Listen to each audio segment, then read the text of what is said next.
This Choircast podcast is brought to you by The Collective.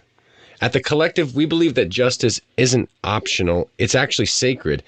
That's why we're building a growing library of progressive resources, connecting you with queer and Black-owned businesses, linking to books that challenge the status quo, and delivering content that empowers you to resist fascism with clarity and compassion. So join the movement. Support the mission. Visit The Collective, that's QUOLLECTIVE.com, The Collective, to learn more and get involved. Western Christianity has spent the last 2,000 years telling everyone they're separated from God. This is Not Church with John and Nat Turney and Bethany Shea. Hello. Welcome back to the podcast, everybody. My name is Nat Turney. I'm with my brother John. Say hi, John. Hi, John. I'm running out of adjectives, actually, to describe Bethany, but our illustrious, and at this point in time, benevolent and generous third co-host is actually in Mexico building houses today, making us all feel very, I don't know. What's the word I'm looking for, John? Lazy? I don't know. She's just an all-around better person. So, Bethany, when you listen to this later, which maybe you will, maybe you won't, we have acknowledged you are simply a better person. But she's not here with us. But John and I are here. Well, on the podcast we call This Is Not Church, because if it was church, you would have left by now. And John and I are here voting, go, run. It's okay. Bethany would be the one here saying, stick around. Let me talk to you for a minute. I made cookies, and we can talk about it. She's, again, a better person. But John and I are here with our guest. Let me introduce him to you real quick, and we'll just jump into a conversation. So, D.T. Bryant, or Danny, serves as a priest of St. Mary. And here I am bashing church, and you're a priest, man. You're good. What a dick move. All good. All right. I understand it comes from a place of love. But anyway, so he serves as a priest of St. Mary of Bethany Parish and as a spiritual director for the Center of Hope and Healing in Nashville, Tennessee. He is also the co-founder of Black Mental Health Counselors Reparations Foundation. He is passionate about seeking practical, just, and merciful healing in the world and enjoys life with his wife and 4 children. His new book, Unless a Seed Falls to the Ground, Welcoming the Death of the Whiteness Gospel. Is it available now, Danny, or are we doing this as a preview? It is available. January 14th. It is available. So, a couple months, almost 3 months. Go over to whatever website you use to order books and order a handful. I mean, anybody can buy one book. You should probably buy a dozen and organize some conversations at your local coffee shop or house of worship or whatever it is you need to do. I like to take books like this and just hide them places. Yeah. and hope that, the local RNC would be a good place. Anyway, before I say anything else silly, welcome to the podcast. Danny, how are you, sir? I'm doing well. Thank you. Thanks for having me. I have a friend who told me he was going to buy them and just leave them in church lobbies around town. I haven't checked in to see if he did, but I hope so. I think it's great. Works for me. I was thinking for myself, I wrote a book last year and, it didn't sell particularly well because we're a small publishing house, but it sold well enough. But I might go buy like 30, 40 copies. Yeah. Boost my own sales, get myself back in the rankings, and then just leave them randomly around places. If I still agree with what I wrote, I'd probably do that, but I'm not so sure I do anymore. Life is a weird thing, man. Life is always moving. But enough about me. Let's talk. What do you think about me? No, I'm kidding. What is that? What's that from? That's from a movie, isn't it? Anyway, like I said before we started recording, a lot of times we jump off these kinds of conversations because, as I have to remind myself and sometimes our listeners, this podcast is ostensibly at least about faith. It is about the journey and the deconstruction and the things that we're all, and a lot of the other.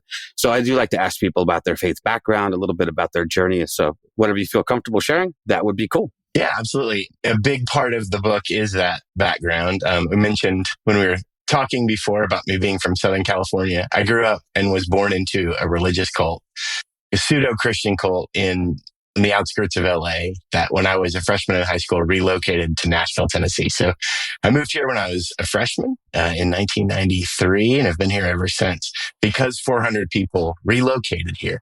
And the book goes into a lot of those experiences and how I've gone from it was a Pentecostal offshoot that all of the movements I've been a part of have been some kind of restorationist movement that believes there's a purity that's been lost. We just happen to be the ones who found it. And as long as we're in charge, everything will be fine because God's purity is safe in our hands. So I was in the PCA, the Presbyterian Church in America. I was in the ACNA, the Anglican Church in North America. And I've bounced around, and the book is this, that part of whiteness that just refuses to believe it's part of the whole and keeps starting these things.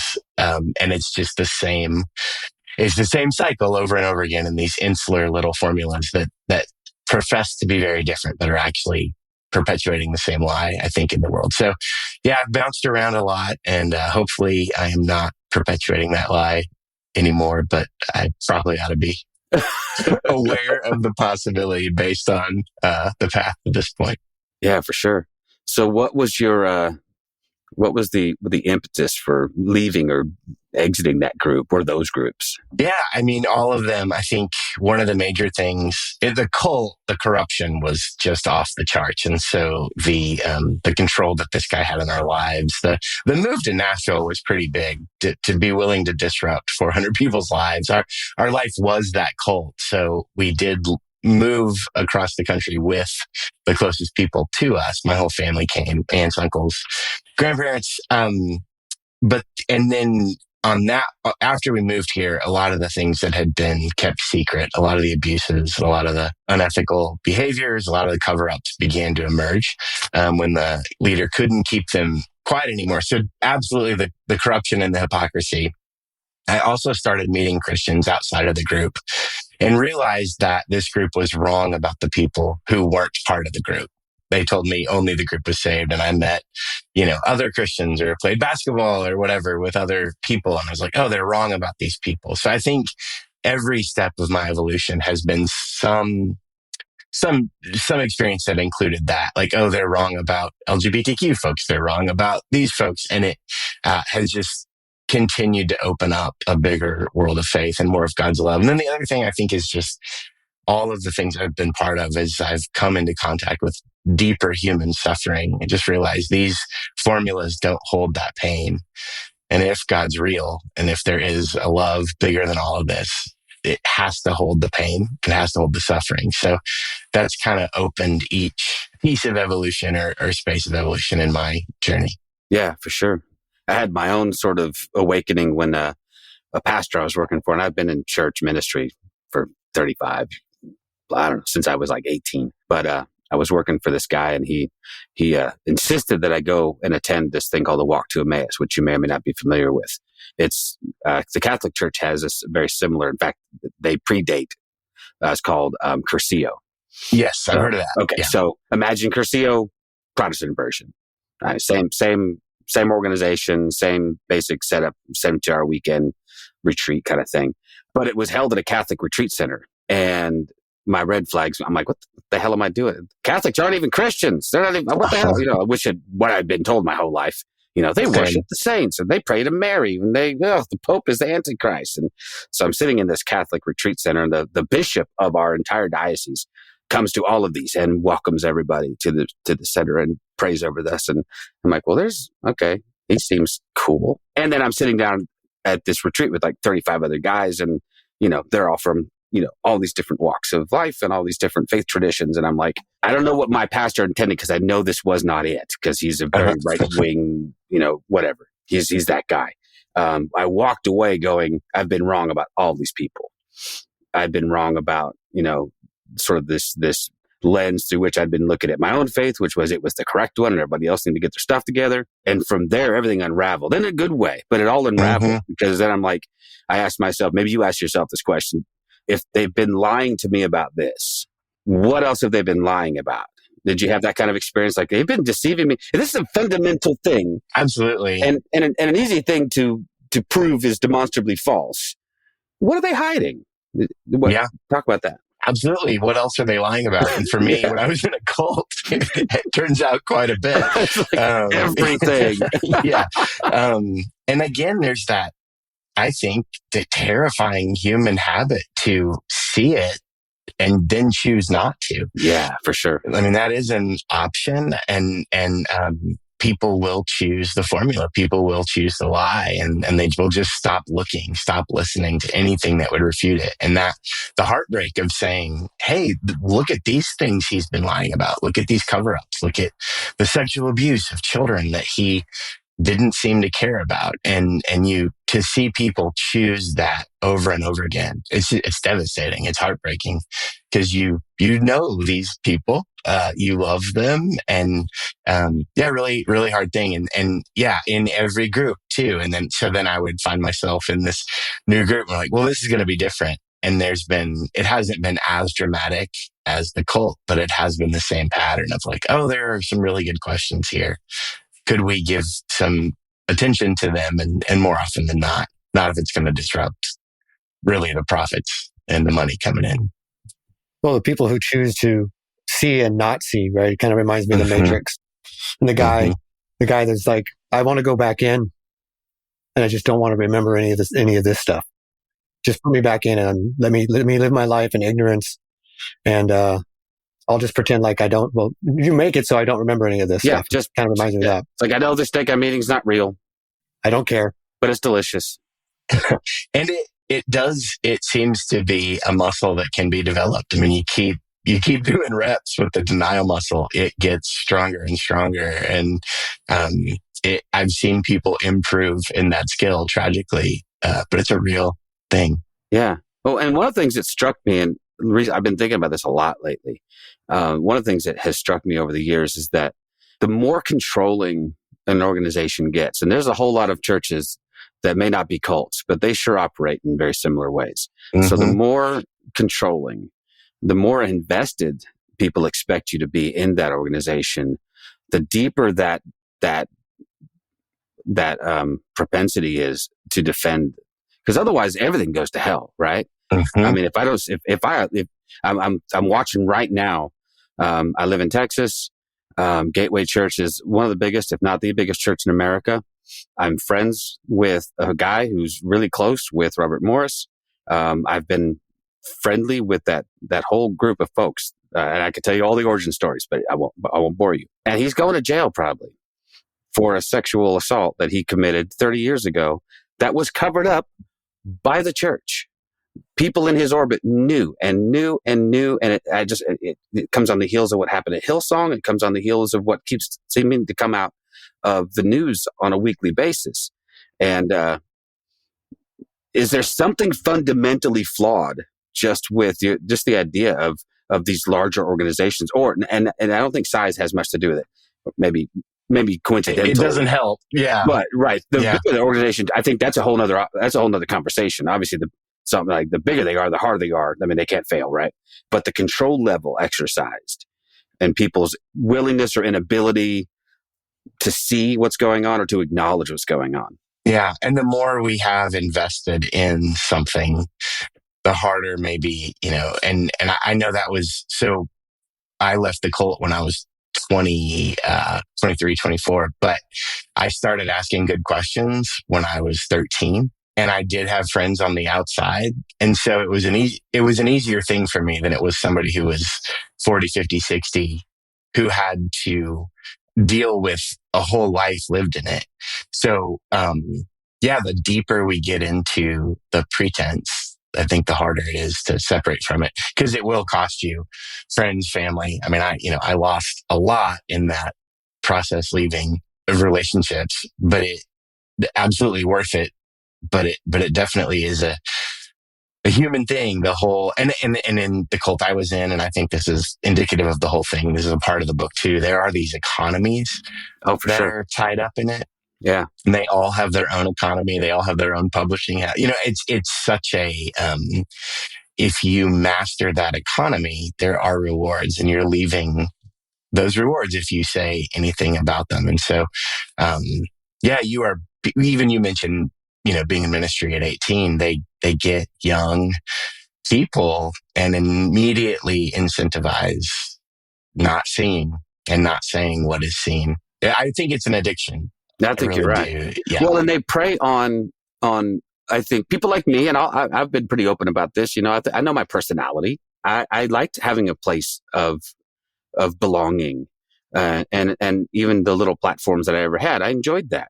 There's something very human about going, hey, I want, to be acknowledged for the things that I do and that I do well. By the time it was all said and done, my wife and I, my whole family actually, was so invested in this church. It was our livelihood. It was both of our jobs at stake. And when we finally decided to leave, it cost us everything. I'm in a whole new career because they made it very clear we were no longer welcome. I'm like, okay, well, I guess, but that's why, and I look back and I go, man, I have these friends who are still there. And I'm like, why are they still there? And I'm like, I know, like, of course, you know why they're there, because the same situation still persists and their livelihoods are tied up there. And it's a big leap, be generous, be graceful towards people who had, my decision was forced on me in large part. Some of it was my own conscience. I'm like, I just can't do this anymore. But there is a lot at stake. And you talk to people who have survived cults, who have exited cults, especially some of the more virulent type of cults. And they'll tell you, they literally lose everything. You leave Scientology, you leave with nothing. Homeless on the street at 16, I read about a young lady who was just booted. So going forward, though, let's dovetail that, because we could talk about we could talk about the sins of the organizational church all day. That's not what your book is about. At least not. It's in there. It's in there. But let's. Yeah. I want to know where this drive came to write about whiteness in the church, and how you connect those things with your experiences in the PCA and other organizations like that. Yeah, I have a friend. So the trajectory of the book is that this whiteness cult is a cancer. I don't know if you're familiar with Calvinism. I repurpose tulip, and I call it tulip cancer. And my tulip is total mediocrity, unlimited surveillance, lucrative atonement, irredeemable masculinity, and perseverance of the lie. Oh my God. And after describing this cancer, I have a good friend his name's Jay Lind. He's a musician and he's in med school. So he has this incredible gift of seeing metaphor in science and reality, just brilliant guy. But he says cancer at its most basic level is a cell that refuses to die. It says, I'm not the body. I'm not part of the body. I am the body, and recruits to that lie that it's other, that it's separate. And so, then I go into the book and say, this thing needs hospice. The story where Jesus he tells his disciples, I'm not going to go heal Lazarus. I'm going to let him die because I love him. I think the white American church is at that point where Jesus is saying, I'm not coming to heal this. This way of doing things has to die. This lie, this cancerous lie that says, I'm not part of it. I am it. And if you don't join me, you're lost forever. That's got to stop. And we got to quit expanding and quit launching new things that aren't endeavors to get us back connected to the body. And so, a hospice spirituality is not starting new things, but letting things go.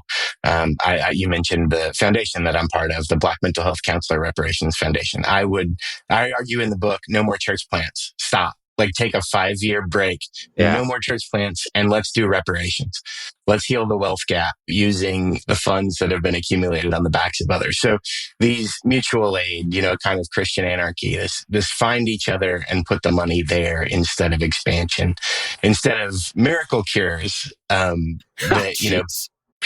cancer, right? Hospice it's living in whatever you have left, but it's being really truthful about the life that has been lived. So the call is this: let's let it die, but let's commit to each other in that space to let it die together. I love the metaphor of cancer and this idea of, because in a lot of ways, I think, as I was reading your book, and one of the things you say is that the whiteness within the church needs to die. In a lot of ways, I think it's dead. And at least in my opinion, it is. But I agree with you that it is dying. And it is time for hospice to come in and take over and help it along its last legs of whatever life it's breathing still. But I agree with you that this form of organized religion, or whatever you want to call it, needs to die. I don't really have a question in that other than I just want to agree with you. Yeah, thank you. I'll take it. Yeah, I mean, thank you. I think there's a story in the book about getting to talk to Willie James Jennings and asking him, is it already dead or is it dying? If it's dying, could it enter into hospice? And his answer was, it's got enough money to pretend it's alive. It's brutal, right? And so I laughed only because, damn, sick burn.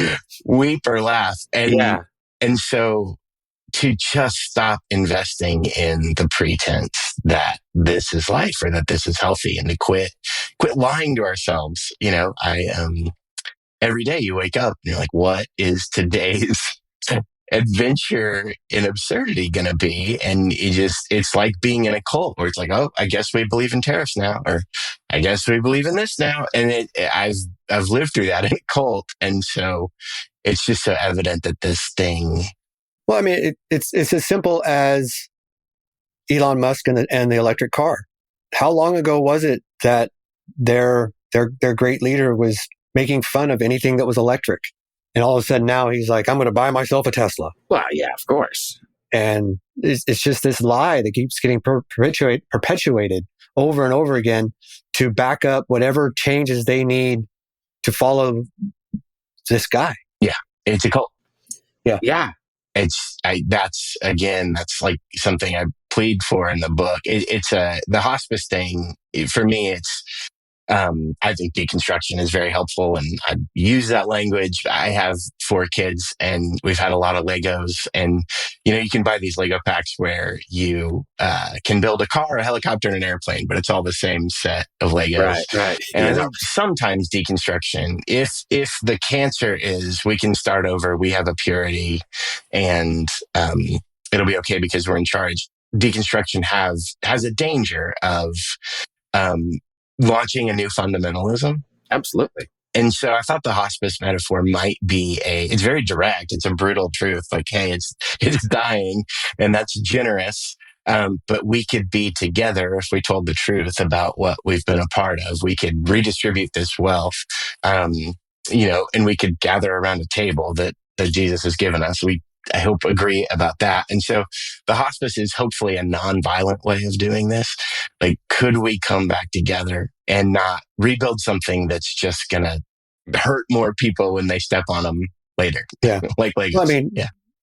We've heard time and time again, people in deconstruction, they get to a point where they like, okay, well, it's time to reconstruct. And Nat and I have talked about this before. It's like, that's not necessarily the right thing to do, because depending on what your foundation is, you might just build up the same damn thing again.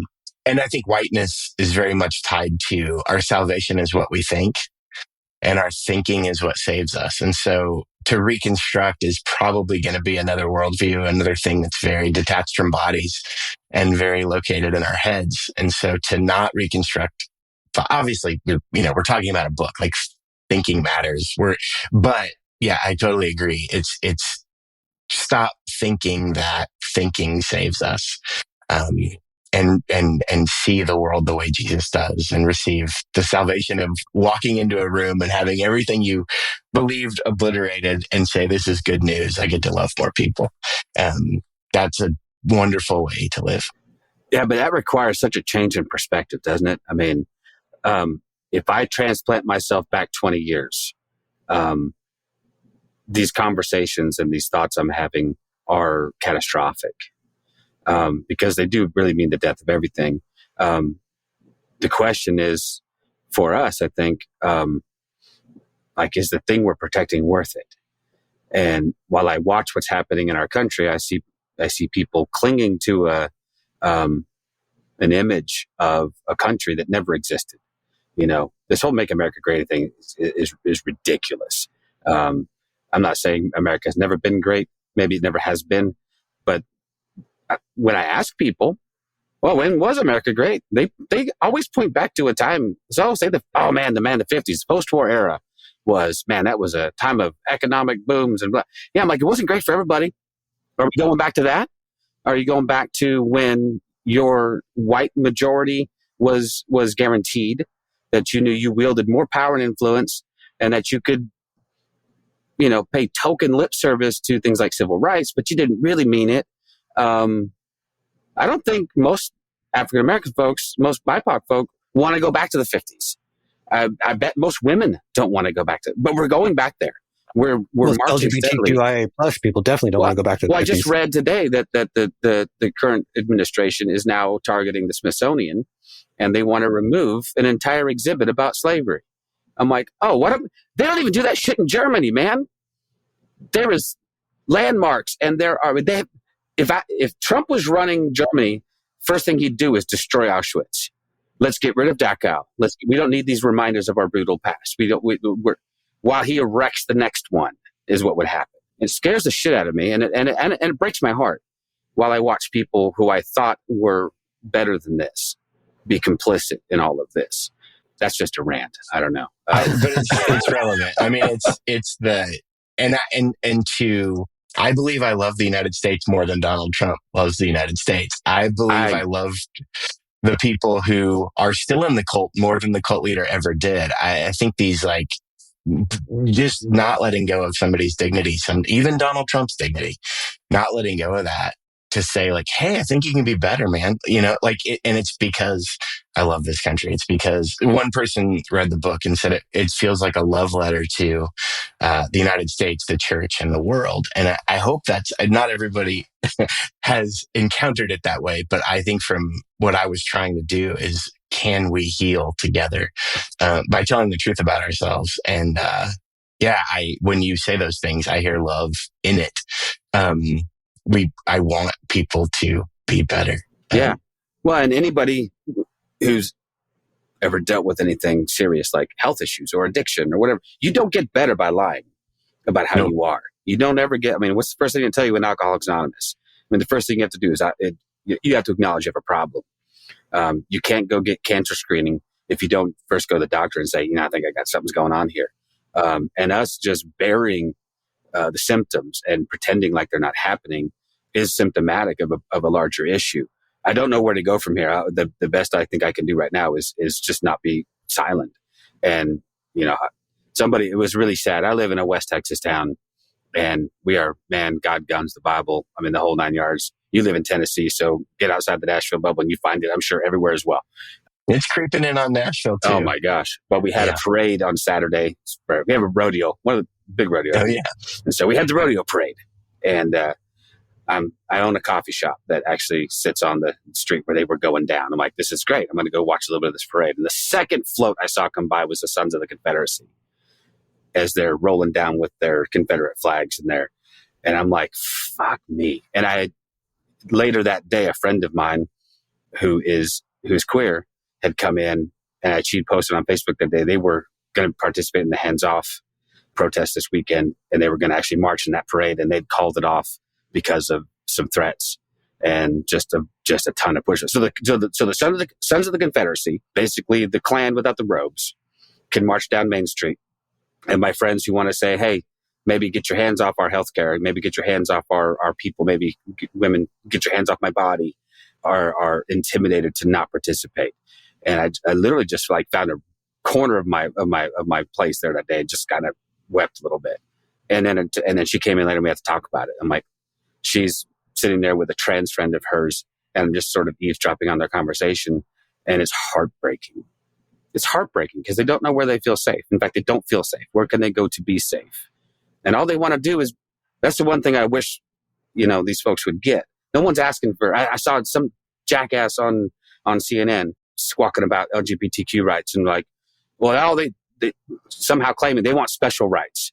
Oh, you mean the right to live freely? You mean the right to marry who they want to marry? You mean the right to participate in the same life that you get to participate? It's not special. I've never once heard a queer person ask for anything more or better than you or I get, just to be treated like human beings. And so I think, correct me if I'm wrong, and let's go from here, that this issue of whiteness permeates all of that. Yes. What do you think? In subtle ways and obvious ways, what do you think? Yeah, Willie James Jennings, a great book, is called After Whiteness. And he argues for, it's more about the academy, but it very much applies to all of these things. And he says that whiteness can be whittled down. His definition is possession, control, and mastery. and then this great assimilation project into the self-sufficient white man. And so, the assimilation, whiteness really isn't skin color. It's the assimilation into the self-sufficient, he says, plantation owner. And so you march down the street saying, we're self-sufficient, we're self-sustaining, we're the Confederacy. It's the Confederacy is the whiteness cancer. We're going to separate. We're going to start over. We're going to carry the original vision. It's that addiction. It's that assimilation. And so James Baldwin writes and says that he shudders for the leaders of white community because there's in fact no such thing as white community. In the assimilation, anyone who can't or won't assimilate is cast off, is cut out. Right. So go back to the 1950s where we're all assimilating into the Cleaver family. And so to detach from assimilation is to detach from whiteness. And you can be any race, any gender, as long as you're committed to the assimilation, you're welcome to participate in the community's resources. But if you don't, or if you can't, then we're going to exclude you from the resources. So I do think that it's the church has called holiness assimilation. Yeah. If you assimilate into this, you're holy. If you don't, you're unclean, you're evil. And we have to protect the world from you. Right. So like America's going to hell, but at least, a trans kid in Pennsylvania isn't playing JV basketball. Like it's insane, but it's all built on excluding those who can't or won't assimilate. And it's that fear. It's so tragic that fear and that addiction to othering someone else, it just destroys community. So when, you and your wife, you're excommunicated in a sense, you can't be part of this anymore. It's always the most vulnerable. It's always the most needy that is excluded. And so I think the church is the place that says we won't exclude. It's just ideally, right? I'm making myself laugh tragically there. The church, it's like Arrested Development. Ron Howard's voice says it was not the place that wouldn't exclude It turns you. out it was not the place. Yeah, but at its best, it is this place that says shelter for all. Here, no scapegoats here. We believe God became a scapegoat, so we never have to scapegoat another person. So it's that. Sorry, that was a long answer, but it's the assimilation that whiteness is that has to be resisted. Well, because there's something better. Yeah, and what you just said reminds me, or at least brings to mind. So then because here's what I think people hear a lot of times. They hear whiteness, or they hear someone talk about whiteness, and they go, "Well, we're just talking about race." Well, first of all, race is a construct. That's horseshit. Second of all, from what I just heard you say, here's what I infer, that whiteness is an umbrella that encompasses norms, quote unquote. Yes. So that would include cisgender, heteronormative, et cetera, as long as you fall inside of these neat little boxes and play ball, then you can play. And that could mean that you're a person of color who plays by the rules and still participate in this empire of whiteness. And I'm sure there are white folks obviously on the outside who are pushing against as well. But then the lines aren't as clear then, right? Or are they clearer? Like in one sense they're fuzzy, but in the other I'll be like, no, I know where you stand, because you either are or are not willing to buck the system. I mentioned this on a couple other podcasts. Well, I'll even say, so I have a friend who wrote a book called Confessions of a Former Prosecutor. His name's Preston Chip. Really good book. And he writes about the criminal justice system and how he became a prosecutor. It was his dream in life. And then he gets in the system and he realizes, and he starts teaching college classes in a women's prison. And he meets a woman who he wrote the resistance to her appeal for. She was still in prison and he wrote the briefs that kept her there. And they were in a class together. And he talked about how dangerous it was in the last election for the left to form their argument as the prosecutor versus the felon. Yikes, yeah. And he was, so even there, or Kamala Harris at the DNC saying, I'm the law and order candidate. That's the assimilation. It's heartbreaking, right? But that to win in this country, you have to assimilate. To participate, you have to assimilate. And I voted for it. I'm not, but it is Well, an you're not example crazy. of, yeah, I don't. Well, it's the same way that every candidate has to pay lip service to being a Christian. It's the same that everyone has to at least tacitly support Israel. It just is a laundry list of things that you at least have to pay lip service to even be a viable candidate. Obama caught hell for years for being a secret Muslim just because his last name was Hussein. Come on, man. Yeah.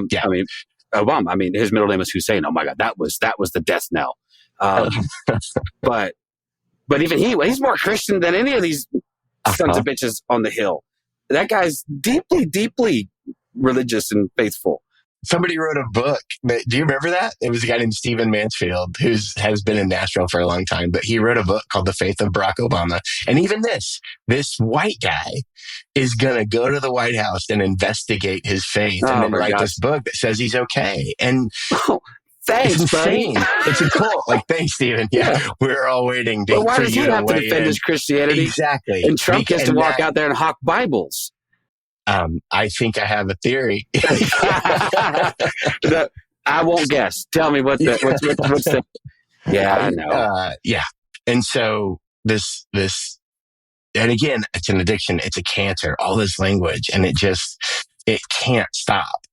Like cancer, it's unregulated cell growth. So it has to kill its host, right? It has to kill its host. Yeah, I like the analogy because I've been proclaiming and promising that I would preside over the death of, especially the Protestant church. The Catholic Church has its own issues, but I'm a Protestant, so I critique my own stuff. I don't try. I tend not to wax too philosophical about things I don't have any knowledge of. So I'll stick to my own bullshit. We have plenty, and I've said for years that it's dying, and let's let it go.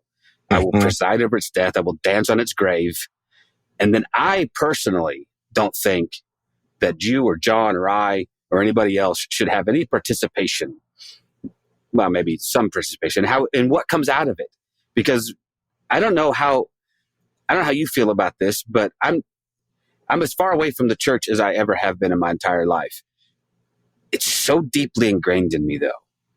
I'm not sure I have the imagination for whatever brand new thing has to come next. I'd much rather somebody fresh come in and say, well, let's reimagine this, and me just go, oh yeah, that looks cool. That's something I can get on board with, because what I see now is nothing I would go within 100 miles of. And again, let me add this caveat. I know there are people out there who are good people who are doing the work. I get it. I'm not casting aspersions on the entirety of the Christian church. Sadly, though, those voices are a few, and they are not as loud as the thunderous voice of everybody else. And so, I don't know. It's a challenge ahead of us for sure. But I don't know about you. What do you think? I can't even imagine what might or should come next. Yeah. So if I can talk about what the hospice spirituality is, the four elements of that in the book. The chapter is called Catholic Pentecostals. Here comes everybody. Right. James Joyce says Catholic means here comes everybody. So this just if you need shelter, come here. We're here for everybody. The second is Eucharistic economy. Somehow the walls expanded, which is a Dorothy Day quote. This Eucharistic economy. Here's a table with food for all. We don't believe in scarcity. We believe in abundance. We believe there's enough for all of us. So as we all come together, we're going to take care of each other. Ecclesial reparations. That chapter is called, if you've got two coats, don't start a nonprofit. Let's put the money where people, there was the week of the shooting at the Covenant School in Nashville. There were two very distinct approaches to how to mourn that and how to get involved in gun control. One was Bishop William Barber from North Carolina. And he organized this meeting that met in a progressive Methodist church. And then there was one that was more sort of the Protestant white folks who organized another thing where they held hands from Vanderbilt Children's Hospital to the state capitol. And Barber's organization carried caskets like children's caskets from this Methodist church to the state capitol. But like, I'm not putting either down, but I didn't know many people who were part of the William Barber protest, but that's the one I went to. I knew a lot of people who were part of the other one. And I walked into this Methodist church and saw hundreds of people that I've never met. I know a lot of people in the Nashville Christian community, but I didn't know any of those people. And they've been doing the work all these years. And they're the ones I've been warned about, right? Let those ideas in and you'll lose your salvation if you give into these progressive ideas. But people have been doing the work. When Bonhoeffer came to America, he's like, the only faithfulness I see is in the Black church.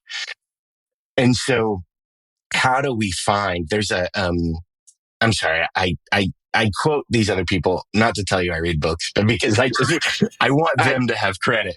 I do the same thing, come man. up with these ideas. Okay. I've been told, I get it. You read a lot. That's not what I'm trying to do. Point. I didn't think of this, but James Cone in a book called The Spirituals and the Blues, he writes about how, enslaved people didn't try to appeal to the humanity of slave owners. Like asking them to be human would be like asking an earthquake or a tornado to be human. You just had to like get out of the way as it passed through. And as I read that, it just, in the metaphor of hospice and it's already dead, just the idea of like, who knew it was dead first? Like, I'm just waking up to this thing. Who knew it was dead first? And what if we use whatever power or money, really, like you said, let's be quiet, but let's fund and put resources to the visions of who knew it was dead first. And so that day with William Barber was like, geez, these people have been doing the work for years. This other group, kind of just realizing things need to change. Let's really orient our lives to the people who haven't assimilated, who can't assimilate, who won't assimilate, and get behind. Like you said, like if the lie has been, it'll be safe because we're in charge. Let's maybe say it'll be safe because we're not in charge going forward, and reverse that and see what happens. Sorry, the four. So that was ecclesial reparations. That was a rant. Forgive me. And then the fourth is Sabbath wonder, where it's like, whiteness has within it, what's the map? What are the steps? How does it end? Where does it go? What's the flow chart? And I think Christianity and following any true spirituality, I don't think this is just Christianity, because I don't know how it ends. I know that we can rest while we live in wonder. And that space to say, I'm not going to control it. If whiteness is possession and control and mastery, I'm not going to possess it. I'm not going to control it. I'm not going to try to master it. I'm going to be with other people while I wait for something truer and more beautiful to emerge. That's the thing that I think I find hopeful. I serve at a church. We're trying to do that. It's gotten a lot smaller. I've had that experience, my friend. I have. But if I could say one more thing, Willie James Jennings, he says, when a crowd gains faith, it shrinks in size and becomes a congregation. That's what happened to us. And now it's this congregation that's doing this, not trying to control, but trying to resist the temptation to control. And it's been a beautiful experience, but hard at times. No, I get that. Yeah. A guy that John and I interviewed a while, I guess it's been too long. We need to have him back. Bayo Okomolafe. If you've never heard that name, look him up. He's brilliant. But he said on the podcast, he referenced this. He called it the tyranny of coordinates. And I'm like, okay. Instantly, I'm like, I know what you mean by that. Like we know where we're going. We know how we're going to get there. And everything else just gets plowed under on the way there. And it's this idea that we have this sort of geometric lock on a goal and a target. And we leave no room for the wonder. We leave no room for the randomness of life. And that's what if I had one large lesson that I learned in the evangelical church in all my years, it was that like certainty was the goal. Mm-hmm. Like we had to be we weren't trained to be compassionate or empathetic. We weren't trained to do any of that. We were trained to be defenders of the faith, to be good apologists, to have an answer when one is asked. And there's the verse, of course, this is, be prepared to give an answer. Yeah. They never finished that sentence, by the way. We're supposed to be prepared to give an answer for the hope that we have. That's way different than explain to me how God exists and how does the atonement work and all these sort of unanswerable questions. Explain to me this. And I think the perspective was I want to be able to explain to people why I still have hope in the midst of all this chaos and terrible stuff. Well, that's because that is the only compelling thing I see, is when I see people in the midst of pain, in the midst of chaos, and they still have this sort of unshakable sense of joy. The Black church is such a good example of that. How do you survive hundreds of years of slavery and oppression and Jim Crow? And yet I've marveled over the years that there is a Black church. And then I was reminded, and John, you'll have to remember who it was that told me, I was reminded the Black church had the gospel before us anyway. I mean, the earliest church planted was in Ethiopia. So that was Felicia. It was Felicia. Okay. So I'm like, and I was humbled. I'm like, yes, of course you're right. Of course you're right. But I still marvel that that a whole group of people, and it's not just that they've been oppressed. It's not just that all this, yeah, that's all bad enough. But they've been oppressed by the very system that they're so good at actually, and maybe the system is the wrong word, but they've been oppressed by the faith that they're so much better at articulating than most of us usually. Like somehow out of all that, they pulled the good stuff out and managed to move the gospel forward in spite of all of this stuff. And to me, it's admirable. Obviously, I don't understand it, because I think if it were me, I'd have told them all to go pound sand, and I'd be a Muslim. I would have gone the Malcolm X way. I mean, like, you know what? You can have your white religion. I'm taking this one that more represents me fairly, that for good or for ill. I'm that petty. Or I might have just become pagan. I don't know. But I don't even honestly know where I was going with that. It strikes me as interesting that that all these things sort of coincide at the same time. You know what I'm saying? Yeah. And there's I heard James Cone quoted, somebody asked him, what's a Christian? And his answer was anybody fighting for liberation. And he said, never listen to the apologists who are the oppressors, but always listen to the ones who have been oppressed. And that space, to really decipher, is this an oppressor saying this or somebody that's been oppressed, and see the beauty. And then again, like if it's a cancer that tells us we're not part of the body, that's not what the oppressed say, because the oppressed know we need each other in ways that the oppressors need to divide and conquer. And the faith of the oppressed is always going to drive people together. The faith of the falsely oppressed, right? Like this whiteness that says we're the victims, they're coming for us. That's not what I'm talking about, right? But the truly oppressed, there's something, this is the Beatitudes. There's something the poor in spirit have, and know that if we're full of networking and connections, we're just not going to have access to. Here's a question. Yeah. Within the church that is dying, do the people in charge know it's dying and they're just ignoring it? Gosh, I would love to say no.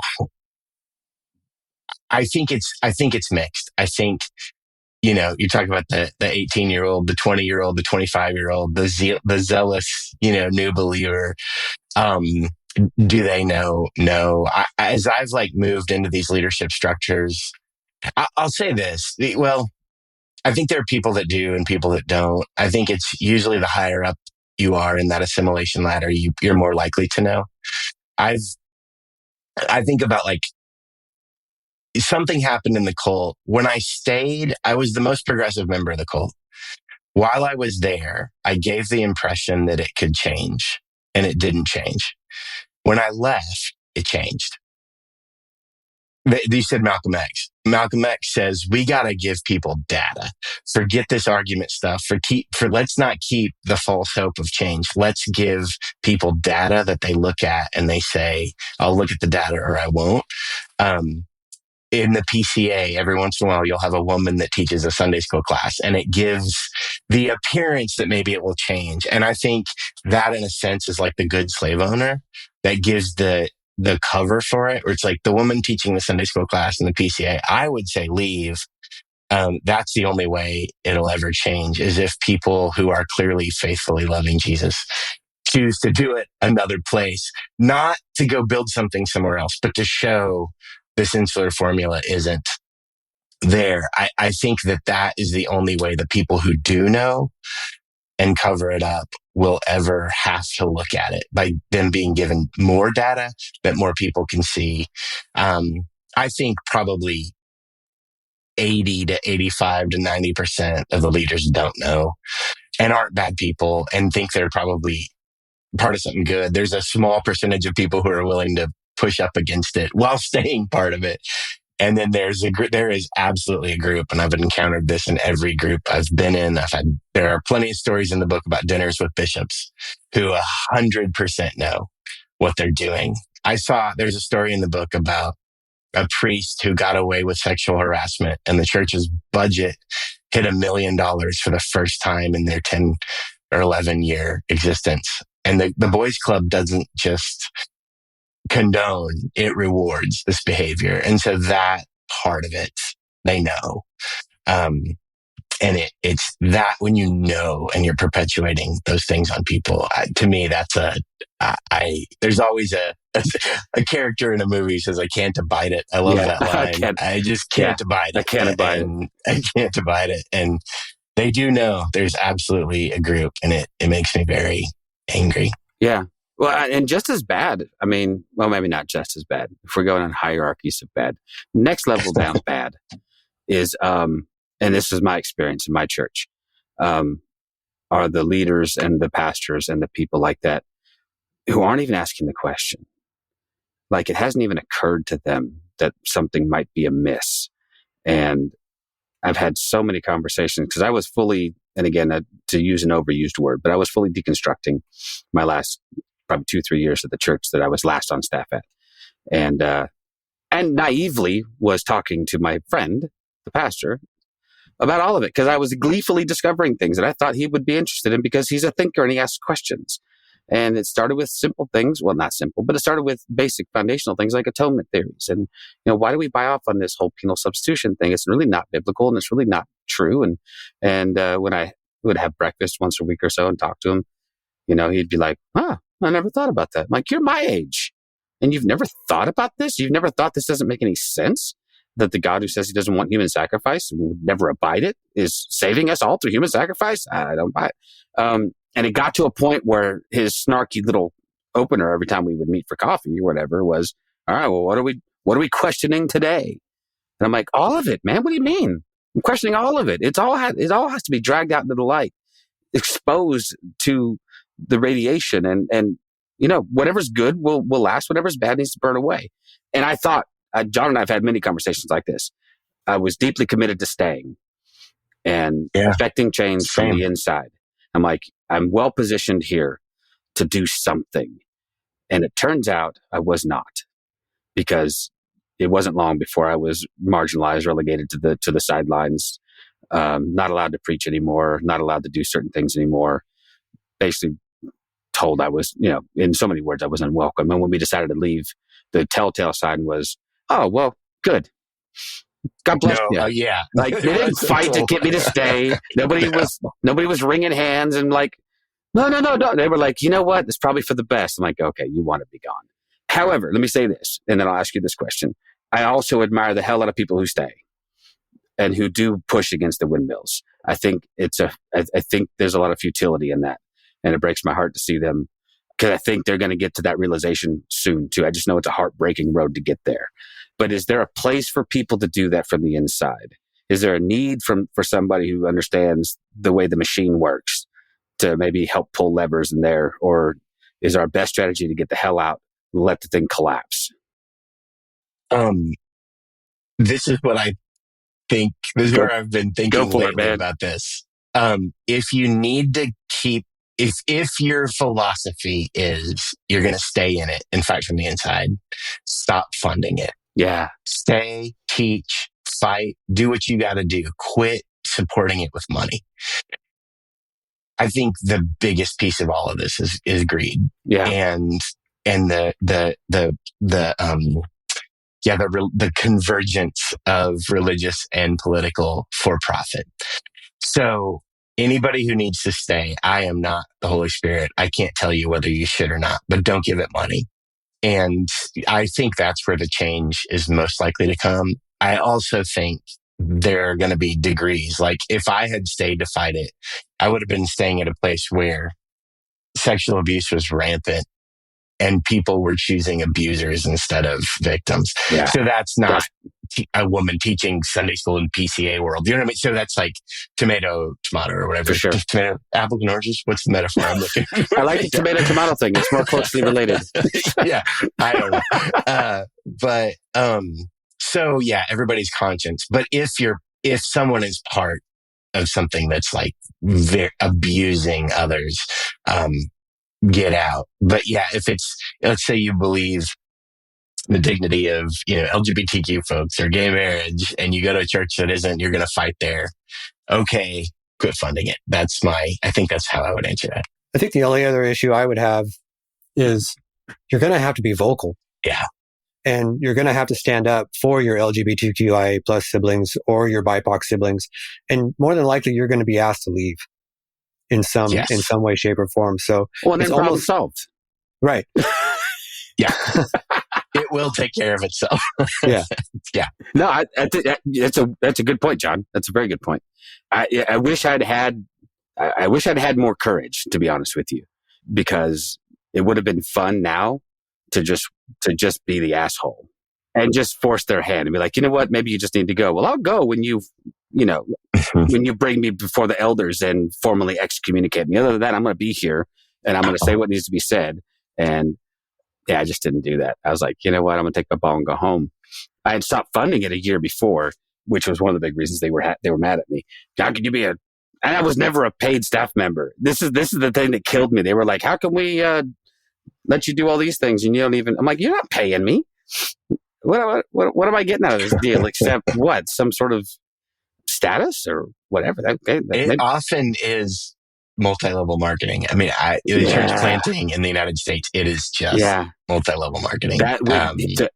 I'll tell you real quick. I mean, that was the church that I'm talking about. And if you're listening to this and you're from my town, but it is what it is. John got to see this firsthand because we were a church plant out of a church. Oh my gosh, I forget what they're called now. See, God's been doing a work in me, helping me forget. But it was a massive church planting organization. And we were we were an independent church, but sort of birthed out of that thing. And that is a machine. That thing cranks out 100, 200 church plants a year. Oh, you're talking about the place we went?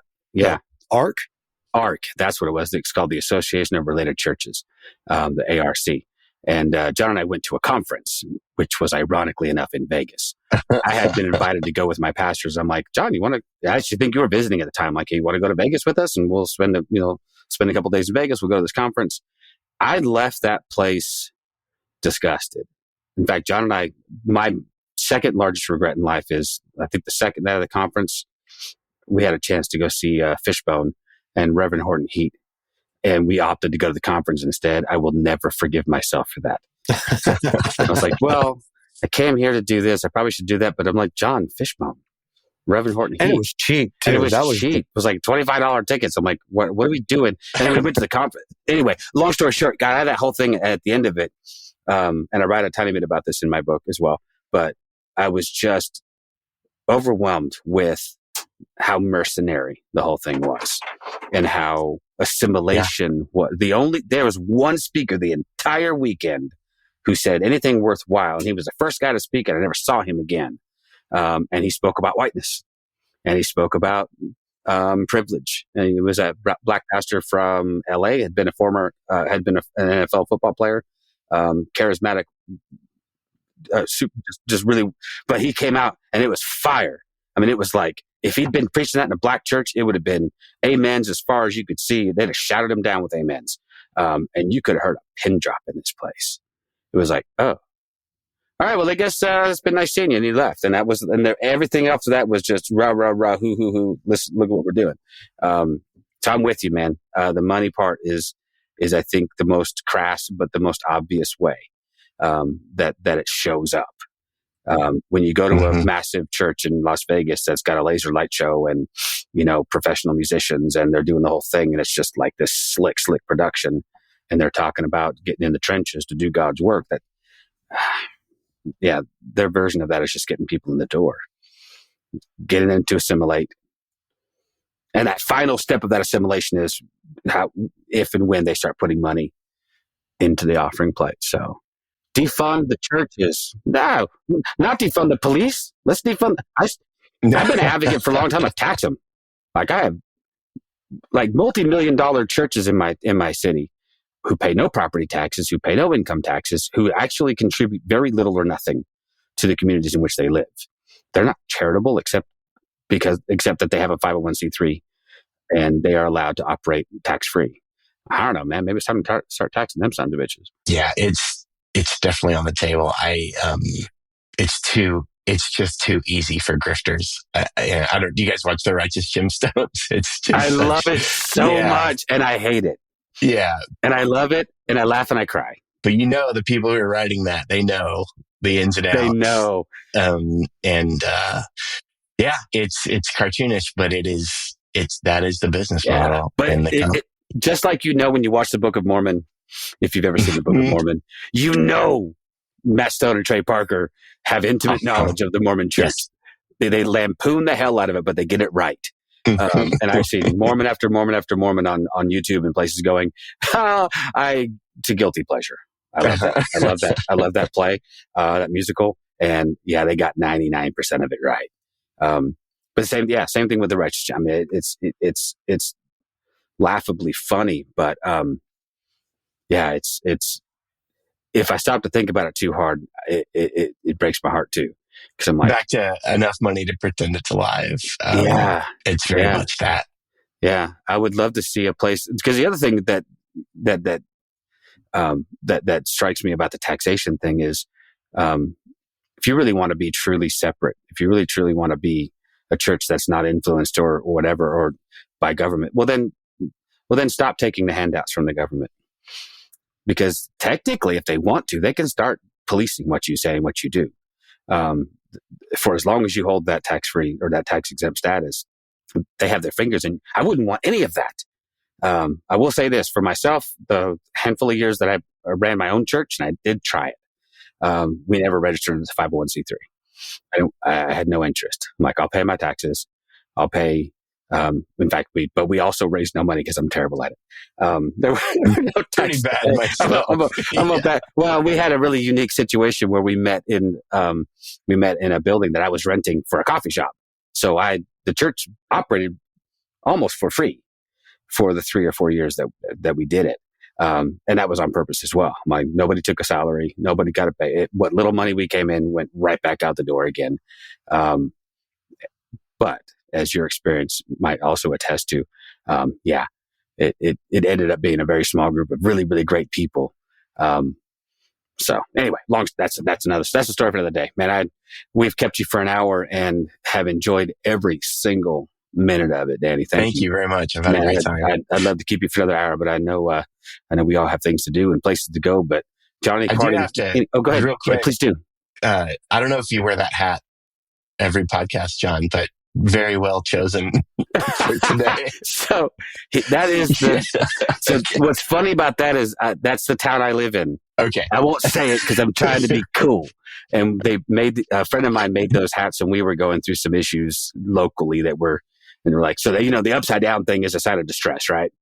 So that's the American flag floating upside down is hey, we're in trouble here. That was made for like solidarity with small businesses and it just looks like it looks like it just says Anglo. Well, maybe we need to have new hats made, John, that say Anglo. No, it's good.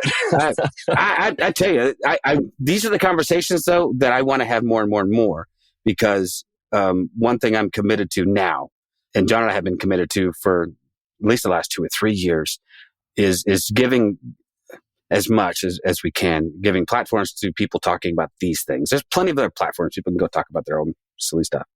But giving voice to trans folks, giving voice to queer folks, giving voice to people of color, talking about the issues that matter.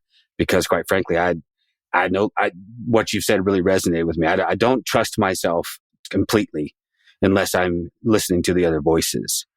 Because I don't know that I have the ability to see outside that shell without some guidance. And so I need those voices to go, hey, well, maybe look over here. You haven't maybe looked over here yet. James Cohen is James Baldwin. I mean, start going down a list of people that I'd never in my life read, and now I can't get enough of, because those are the voices I need. I've had enough of white evangelical voices. I could quote verbatim lots of their diatribe, but there have not been enough voices like that. So we appreciate you for doing that. The book, I hope it is awesomely successful, that you keep going out and making good trouble, as someone once said. John, any parting shots before I turn this feller loose? No, just again, thank you for taking the time to come and talk with us. It's been an amazing conversation, and we'd loved every minute of it. Thank you so much. It's been great to be together. Thank you for listening to This Is Not Church. Be sure to rate and review the podcast on your platform of choice. If you would like to partner with us, visit patreon.com/thisisnotchurch, where you will receive exclusive content such as early access to episodes, videos of upcoming episodes, and live Q&A sessions. Be sure to check out our Facebook group or follow us on Twitter and Instagram. All the links are in the show notes. We'll be back soon with another episode.